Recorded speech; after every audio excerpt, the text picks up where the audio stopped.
Buongiorno a tutti, io sono Maria e come saprete amo giocare con i colori, le geometrie. Una delle mie tecniche favorite è proprio la lavorazione a Losanghe. Oggi capiamo una volta per tutte come si calcola il numero di maglie esatto per lavorare con le losanghe.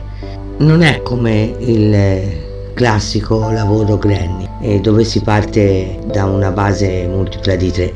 Qui bisogna ragionare in modo diverso, perché altrimenti avremo sì delle losanghe, ma saranno spostate o da un lato o dall'altro. Allora osserviamo come è fatta una losanga.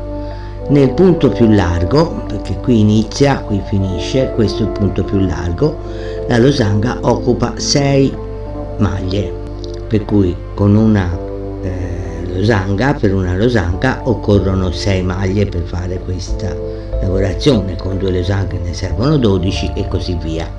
Ma anche questo non basta, perché per fare un lavoro rifinito, dove le losanghe sono qui centrali, bisogna che ci siano delle maglie sia su un lato che sull'altro per creare questo bordo. E se guardiamo appunto questo che è il mio mag rag, ho avviato 30 catenelle, di cui 18, perché ho fatto 3 gruppi, 18 sono servite per le losanghe e 12 servono per il bordo, cioè 6 da un lato e 6 dall'altro, per cui possiamo ricavare una regola generale da usare.